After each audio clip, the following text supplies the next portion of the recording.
Yo, what up YouTube? It's Rob Monty here with today's wrestling news. Alright, so, what's up? What's up? Monday Night Raw was awesome last night, wasn't it, guys? Or was it shitty? Let me know in the comments. Depending on what you guys got, everybody's got their own opinion.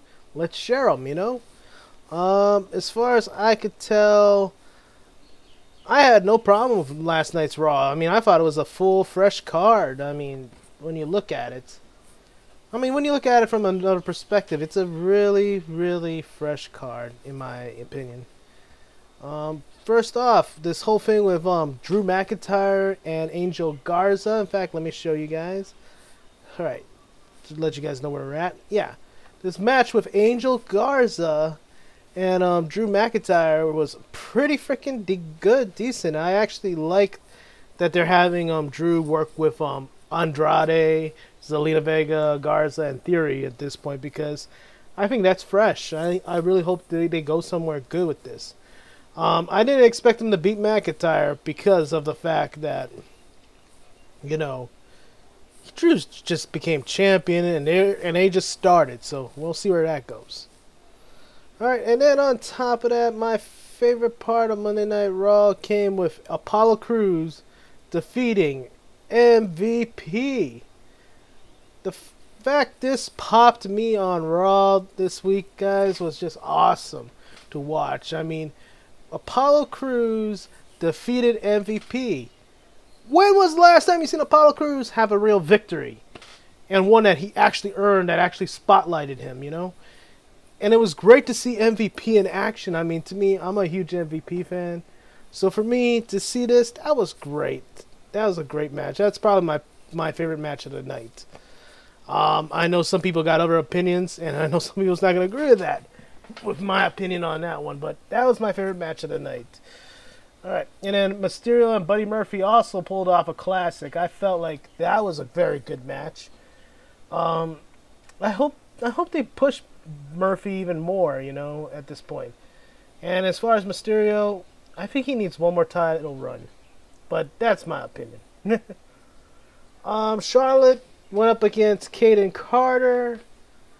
I did not necessarily really feel like this was a good match, in my opinion. I mean, I see what they're doing with NXT Championship on Charlotte right now, too, guys.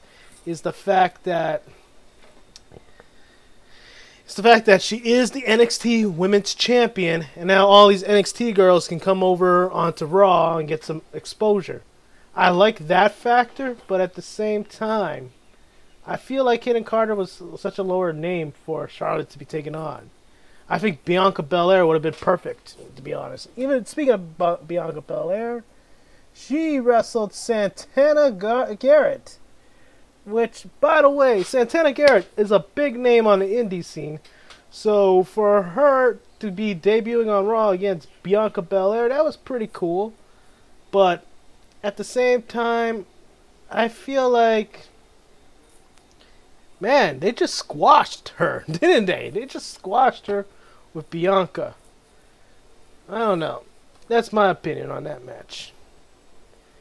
And then, of course, we saw the McIntyre and Garza match, which was pretty cool. You know what was even cool for me to watch on Raw was the fact that Andrade took on Akira Tozawa. I hope WWE does not release Tozawa, because I think there's something there. I really think there's something there with Tozawa. If they release him, however, it's not going to hurt me, but I think he's a good person to keep. I mean, that's somebody that might be a future of the company. He actually has that facials that really work on the show. I mean, when I watch Akira Tozawa, guys, I actually feel like there's a lot of character there. So I hope WWE keeps them. Ah, man, I think I need to cut my hair again. Anyway, Liv Morgan gets one over Ruby Riott. You know, guys, last week I actually heard this rumor that Ruby Riott and, in fact, the next person I'm going to talk about, Kairi Sane, were actually scheduled to be released by WWE. good. I'm thanking God that they didn't get released because, for one, I'm a fan of Kyrie. I believe Ruby Riott has not had a fair shot since debuting on the main roster. So, you know, I'm just thanking the WWE for not releasing them yet. Especially since now they're talking about bringing back Sarah Logan as well. Alright, so Liv Morgan has got a victory over Ruby Riott now. Which I could see. They're trying to push Liv a lot, you know. And you know what? I agree. They should push Liv because she's getting more exposure. She's getting more time, and I'm pretty sure she'll grow into a fan favorite. I mean, that's how Victoria came up, to be honest. Victoria had her big feud with Trish, much like Liv had a big feud with Lana. Only difference is Victoria came up against Trish. Liv came up over Lana. So, yeah, whatever, man. But I look at it as this. She could be a future women's champion because she's getting the exposure that she's getting right now. It's very similar to how Victoria got when she...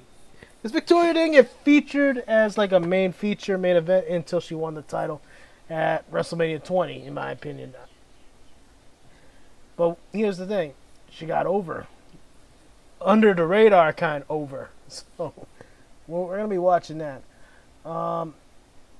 Kairi Sane versus Nia Jax.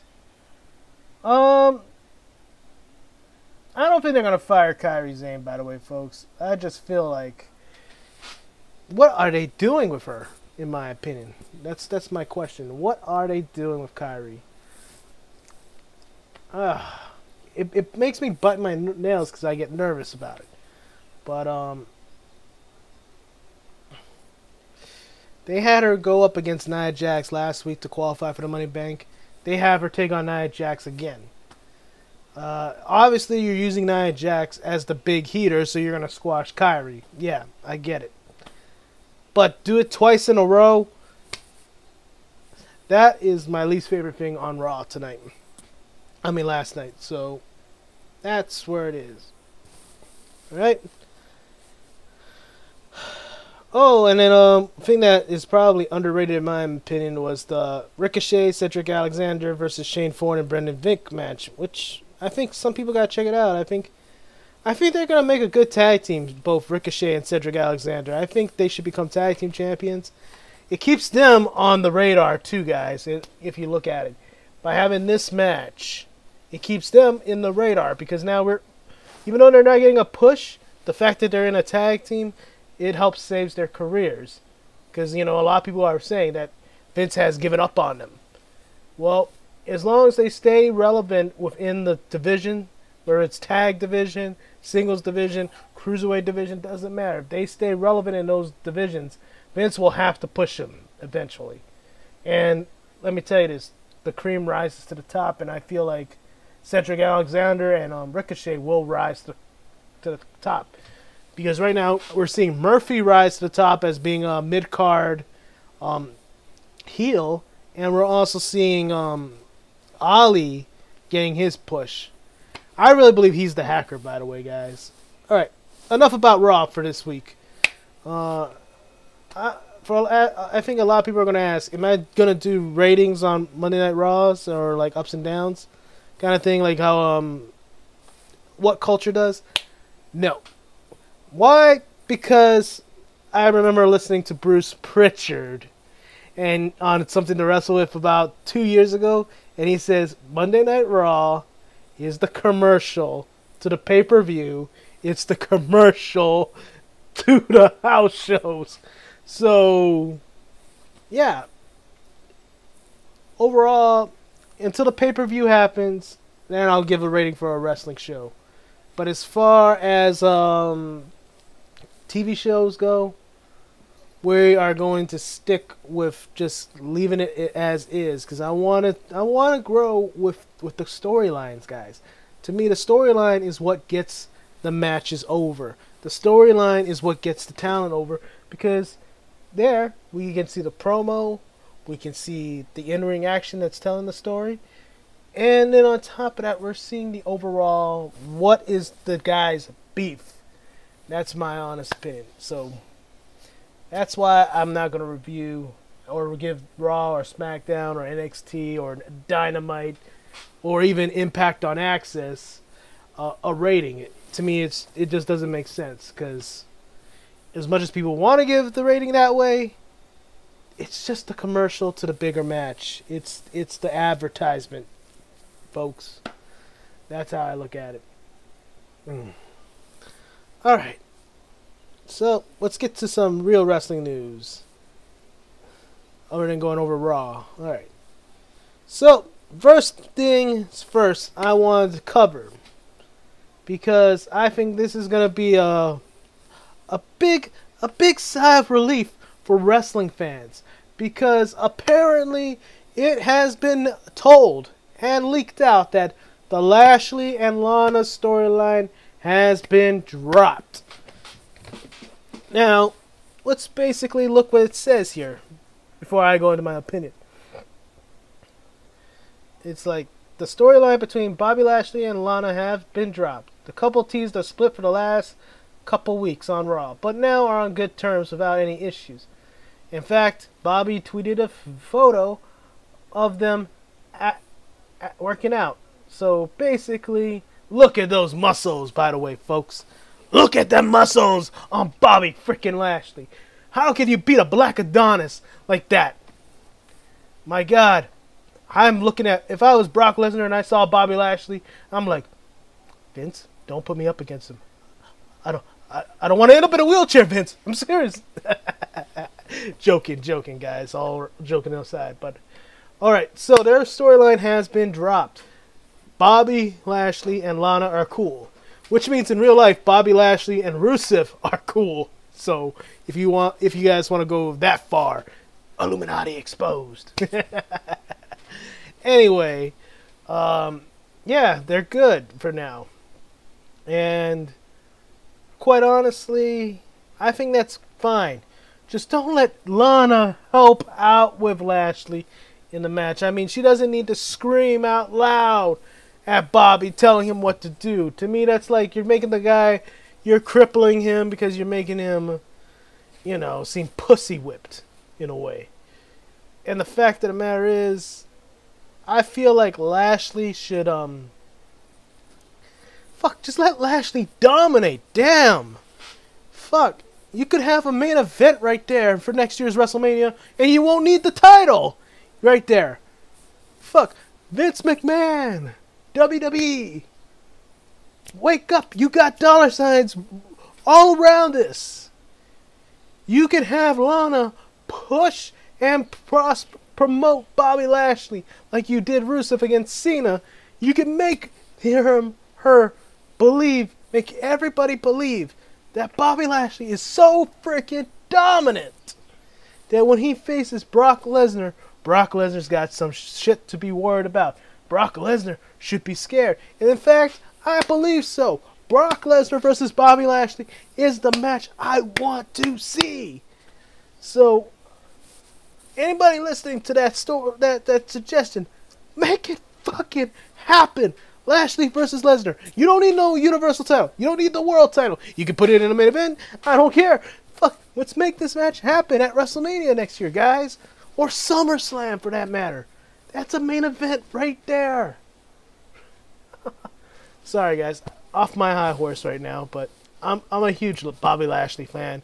Been a huge fan of Bobby Lashley since 2006, when he was dominating Umaga and putting Vince McMahon in a fuck my life mode. Alright, along with that, if I suggest you guys check out this video by Ric Flair of the All-In Challenge. He's really, it gives you that feeling of Ric Flair in your face. Alright, so next thing on today's news. We are going to go into something that I saw after Raw last night. Mainly because I did my recording yesterday's yesterday's video. Because before Raw, so I didn't get this right away. But we're going to put it out there. We're going to put it out there right now. And let me find it. I know I saw it not too long ago. Alright. Alright. Right there.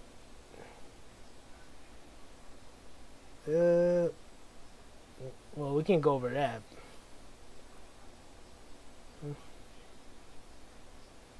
Okay, that's what. There it is. There it is. So, continuing from the yesterday's episodes, the last 2 episodes about Kassius Ohno being released by WWE and his Kassius Ohno teasing retirement. I'm glad I read into it perfectly and processed it right, because right now Chris Hero is back, stating in this video right here that Kassius Ohno is done. He's gone off the wrestling world. He has passed away, and Chris Hero is now returning to the indies. So for all of you guys out there who are a fan of Chris Hero, I'm telling you guys, he's back. Go check him out. For anybody who hasn't seen the work of Chris Hero, not Kassius Ohno, but Chris Hero matches in the indies, there's somebody to go look at, you know. Go try and follow. I think he's better off right now at this time, because after that match with Matt Riddle, it's done. It's done. All right, and now Mike Bennett and Maria Kanellis also have a big announcement, and we are going to read it here. The big announcement. Well, actually, ooh, yeah, there we go. I didn't want to play the video, guys, just because I don't know if it has copyright, and I do not want to insult Mike and Maria. You know, that's just my honest opinion. But their big announcement in that they have just launched after being released, they are starting up a new podcast known as the Non-Essential Wrestlers Podcast, where they're going to be talking about professional wrestling, and, of course, being parents themselves about poopy diapers. So, should be fun. Should be interesting. I always thought Mike Bennett was always a funny wrestler. A funny guy, funny talent. So, this should be very, very interesting. And Maria, she's kind of funny in her own right, too. Alright, so our first big topic of the day.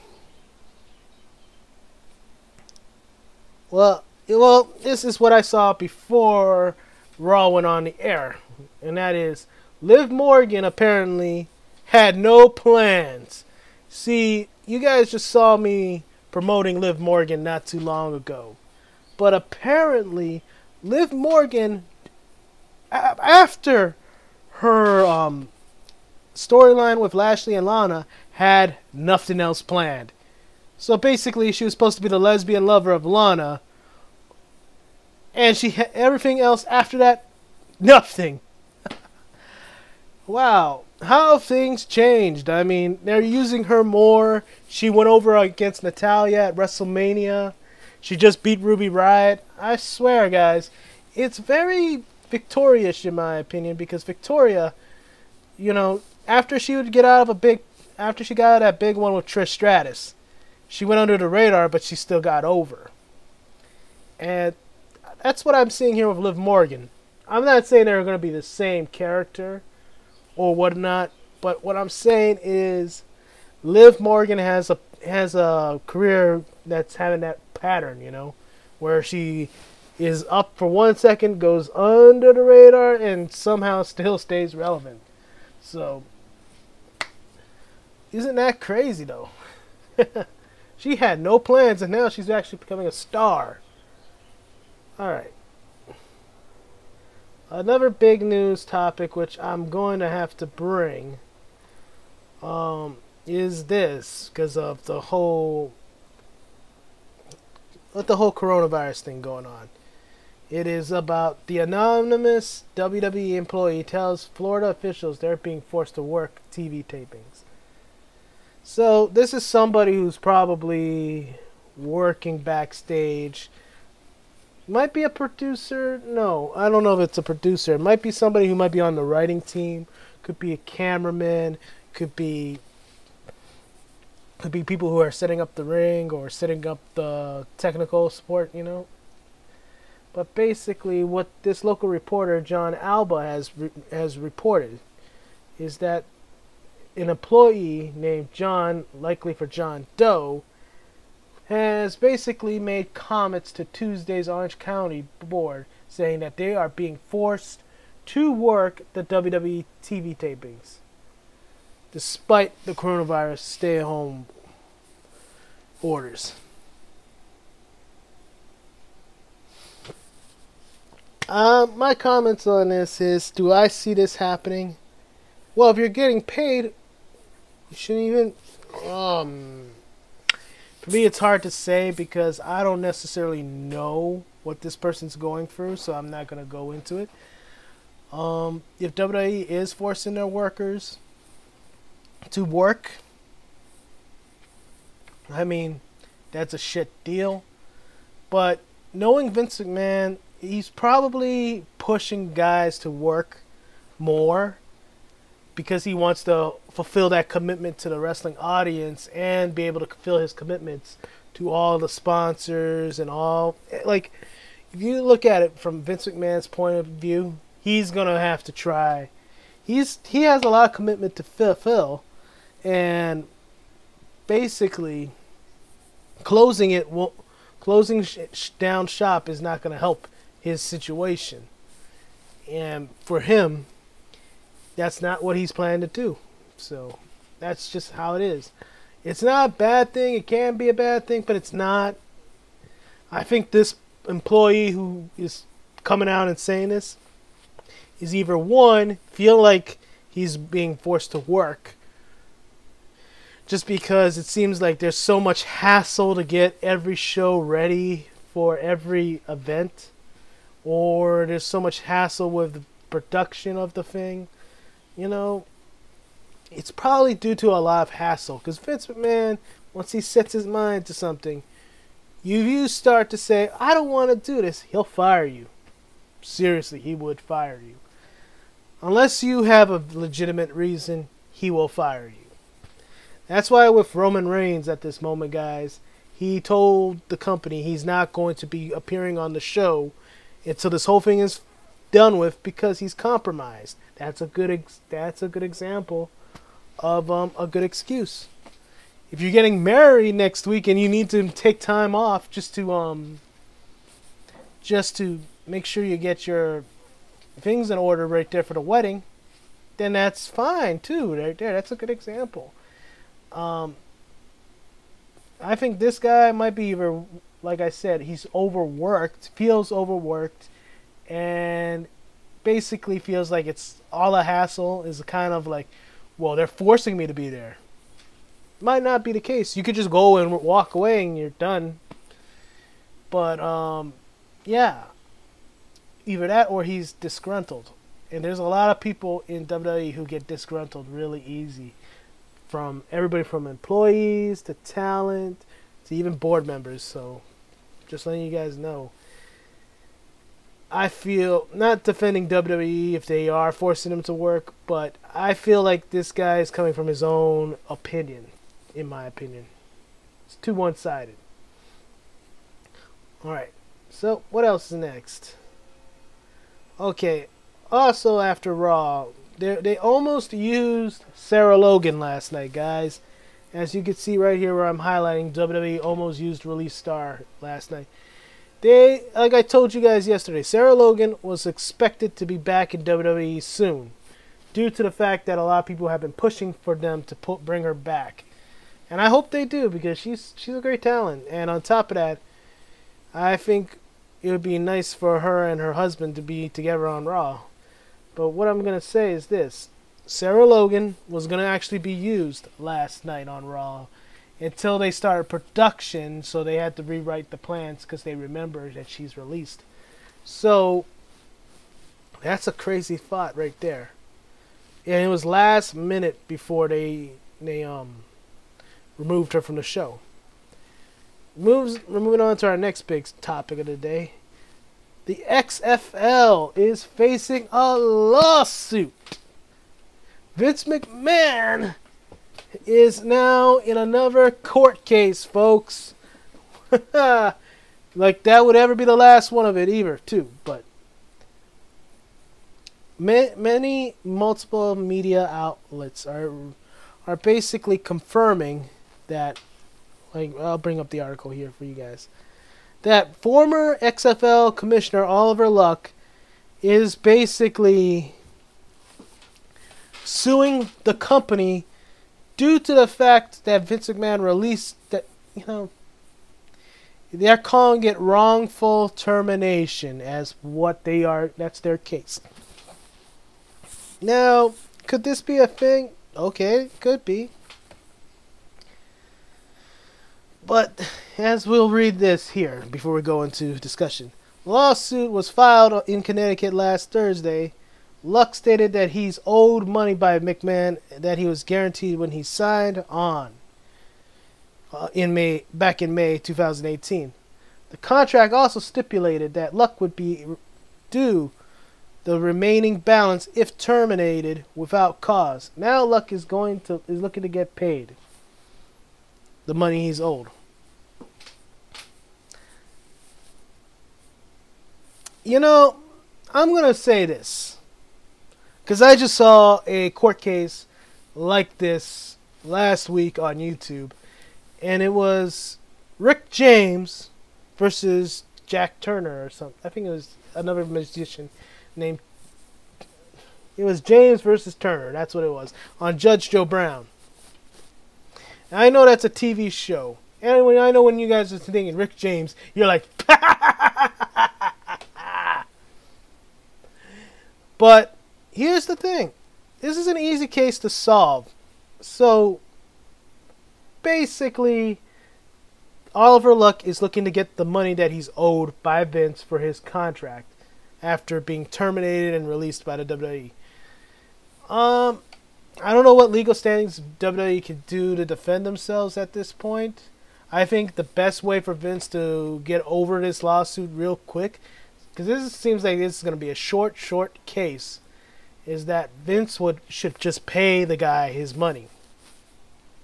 It might sound shitty for me to say that, but Vince should just do it, Give the guy his money, shut him up, Because I feel like that's all that needs to be taking place here, guys. It's just the money the guy's owed, dude. But I'm pretty sure WWE is going to find other legal rights, and knowing their lawyers, they would. But the whole thing that throws this whole case off board, in my opinion, is that Oliver Luck is basically suing Vince for wrongful termination. You want my honest opinion? The XFL went bankrupt thanks to the coronavirus, right? Vince McMahon had to fold the XFL. That means talent for the XFL and employees of the XFL were going to be released. They were going to be furloughed and laid off. Just like Black Wednesday last week with all those other talent from WWE, So, if we consider this wrongful termination, I think there's something that could be contested against that. Because, to me, Vince could no longer pay the XFL. He couldn't support it financially. And if the XFL was going to be suspended and they owed so much money after this whole coronavirus thing happened, then it's not wrongful termination because of the fact that the XFL has closed. They closed its doors. So, Commissioner Oliver Luck, I'm sorry, this isn't wrongful termination. The only thing that you can get out of this is your pay. That's about it. Because the XFL went bankrupt. That means you weren't going to be making money anyway. That means you getting terminated and fired, you considering it's wrongful termination? Dude, the company folded. you are legally fired. Legally. My honest opinion, yeah. Now, the only thing he's owed in this whole entire court case, guys, is his money, because it says it in his contract clause, apparently. And I don't see Vince not paying it. That's just my honest opinion. I think he would pay it just to shut the guy up. In fact, let's go even further, because he has commented it on this. Alright, so the wrongful termination. And Darren Revolve wrote the following. McMahon's lawyer, McDivitt, on Oliver Luck's lawsuit suing McMahon of wrongful termination. His allegations will be disputed, and the position of Mr. McMahon will be set forth in our response to his lawsuit. So, that should already tell you guys, if you are a fan of the XFL, WWE, Vince McMahon, Jerry McDivitt, they're contesting this wrongful termination thing. And I feel like that's just about like what I thought it was going to be reading that last article, because wrongful termination versus money owed to you, I think that's a stupid reason to sue Vince. You could have just asked, he owes me money. That's all you need to say. Didn't have to say wrongful termination. Now they're going to contest it, and now your argument's going to be weak as shit. Oh, and speaking of this, we're going back to that anonymous employee. So here's where we're going. A source in WWE has refuted their claims. In their exact quote, they're saying they have not forced anyone to work during this time. So, seeing that, and then there's another one here, because WWE even commented it. These accusations aren't true. Employees know they can confidently go to human resources, not the public. Notwithstanding the appropriate protocol, no one would be fired if they were uncomfortable with their surroundings. We've made accommodations for individuals upon request. Alright, so this is two news stories, right? The XFL and now this anonymous employee that is basically trying to sue Vince or make Vince look bad.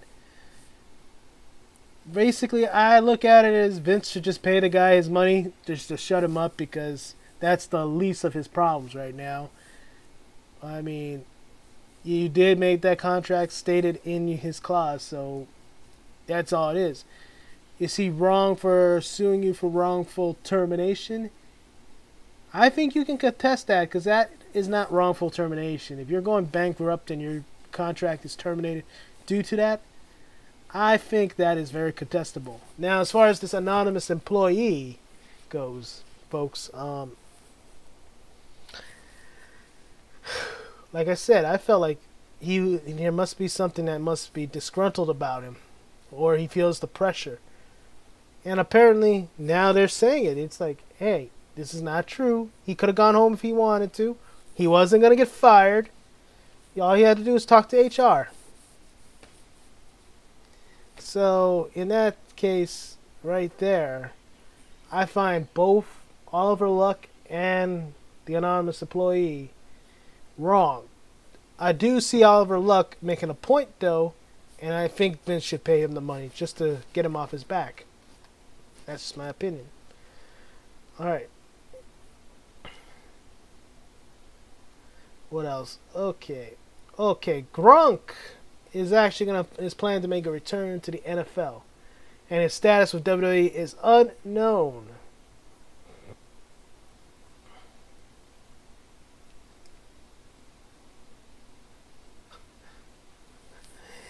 Oh man, for my NFL fans who are watching, if you're a Tampa Bay fan right now, you must be jumping up in the air and starting to fucking dance like you don't care, because Gronk is headed back to the NFL, and he has been a 7th round draft pick to become a member of the Tampa Bay Buccaneers and has been traded from the Patriots.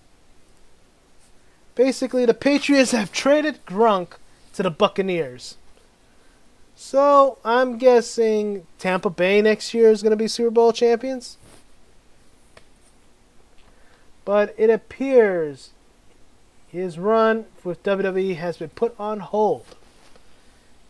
And the news just has not broken out yet. But here's the crazy part. He's still the 24/7 champion. Best R-Truth impression. Oh, no, he ain't taking my baby. I'm going to be running back for him. Gronk, I'm going to get your ass. You're going to get got. So, I'm guessing R-Truth is going to come back and defeat Gronk for that title. Alright.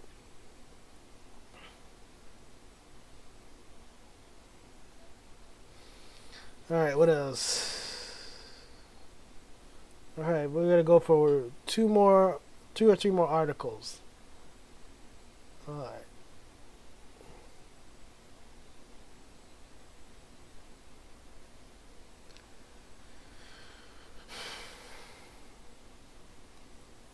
I was actually thinking about doing the Bully Ray and Arn Anderson article here right now. But those are interviews, and I suggest if you guys see any articles like this about interviews with Arn Anderson or Bully Ray right now, check them out, you know, because the interviews are actually a lot revealing, so check them out. I'm not going to go over it because then you won't, so I say check them out. I think I'm going to check them out after I finish this video. So, let's see. This one would be a good one to bring up. And that's the WWE hacker account. So the SmackDown hacker is being brought up in the news today. I honestly think it's Ali, guys. I really do, because it makes sense. Just makes sense. Unless Asuka is going to become the hot hacker, but looking at this, you can tell it's Ali.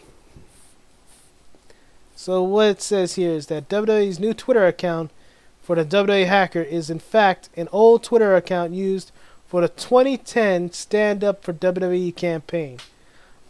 According to Fightful, the account has one tweet that went live an hour ago but has 100,000 followers. When a user types in Stand Up for WWE into the search bar, the account is the first thing that comes up. And the hacker is now calling himself The Message. So if you guys want to check him out on Twitter, it's The Message WWE. And of course, EWN has provided the Stand Up for WWE campaign. But basically, guys, the guy who's... I actually believe it's Ali just because of the design, guys, that they're using for his symbol. Honestly, this is a smart move by WWE. That way they can keep the hacker anonymous until they reveal him. So, you know, my opinion is it's Ali. It's got to be Ali, but we'll see. But as far as this is actually a smart move. Smart move by WWE. And as far as Stand Up for WWE, it works with the Message's character, in my opinion, because maybe just like how the Hounds of Justice were for WWE, that's what we're getting with this hacker. You know? So it's a cool concept, I believe. Very cool concept. Alright. Last big article I'm going to go over is North Carolina Wrestling is upset with the Revival for using the Revolt name. Wow. I'm going to be honest with you folks. I don't know anything about North Carolina Wrestling. If anybody can give me clips or just some kind of snippets of it, I'd be glad to watch. But apparently right now, according to PWI Insider, NCW is in fact upset at the idea that the Revival, now known as the Revolt, is going to use the Revolt as their tag team name. In fact, this is contradicting the fact that wrestlers Caleb Conley and Zane Riley have been using that name for over 5 years and have invested in the name without a word said to them.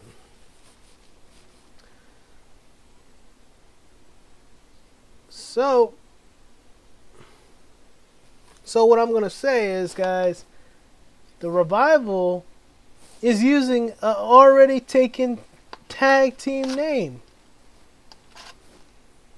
Some crazy shit. Crazy shit. Am I upset with that? No, and I think somehow this is going to sort itself out. And I think it's going to be the Revival winning and using the Revolt name because, quite honestly, I think they're the bigger tag team. And I think they would pay for the damn rights to use it. Scary, huh? To think about that. Alright, guys. So, I want to end this video by reading this because I thought it was funny when I read it. And it says, Drew McIntyre and Shawn Michaels had a funny exchange on Twitter after McIntyre posted the image from Raw last night. In a photo that ended up in a similar position to Shawn Michaels' centerfold pose. So, things got pretty wild on Raw. Thoughts? At Shawn Michaels. Touché.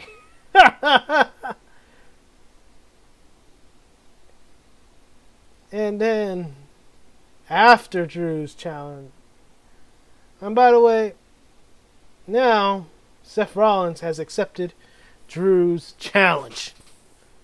Now more than ever. Alright, so I'm confused because the person who put this article together now has put Drew McIntyre and Shawn Michaels about the Playgirl centerfold thing. But I think the funny thing about this is this. If anybody should not be, who should be sitting in a chair in this same article, who's like, you know, just like fat on, pissed off, is that we're talking about Shawn Michaels and Drew McIntyre doing the centerfold pose. So now everybody's like, it's like, holy shit, they're both on Playgirl. And yet, Seth Rollins, by his own girl, was revealed. For those of you who don't know what I'm talking about, this is so ironic because I'll bring this up. Shawn Michaels was on Playgirl magazine in 95 or 96. Drew McIntyre just posted a picture that looked like a centerfold picture of himself, and now is making fun of Shawn Michaels. But the reason why I find this ironic is because this man right here, who's sitting in his throne, looking all pissed off, in which he should be, because it was only about like 4 or 5 years ago, maybe 4 years ago, when he was dating Zariah Stryber, I believe. I don't know how to say her fucking name anyway. Anyway, I don't know her name, but basically she was dating Seth Rollins, and basically Seth Rollins was already married at the time to his ex-wife. Or was it his girlfriend? I don't remember. But basically, I remember Seth Rollins got out of a relationship at that time with both women. And it was because, I don't even know how to say her freaking name. She posted up a nude picture of Seth Rollins. Now, I have never seen this nude picture, but I laughed my ass off when I read the article. I was like, because, let's put it this way, as much as I'm a fan of Seth Rollins, I think he's a douche too, so, douchey things happen to douchey people, so. So if he looks this, it's so fucking ironic, guys. It's so ironic, and you looking at his face, it's just like, that's the perfect answer to it all. Alright, guys. So if you like this video, hit a like, hit a subscribe, and leave your comments. Give me your thoughts, guys, on what you thought about Monday Night Raw last night. What do you think about the Revolt being challenged by the Revolt over a name? Tell me how you feel about the XFL commissioner suing Vince McMahon. Give me your thoughts, guys. Shit, I would love to read them. And if you're going to leave trolling comments, go right ahead and get yourself a laugh. I don't give two shits. Alright. And if anybody wants to announce who they think is the hacker or the message in WWE, leave me who you think it is in the comments down below. Alright, y'all take care. Have a great day. Be blessed.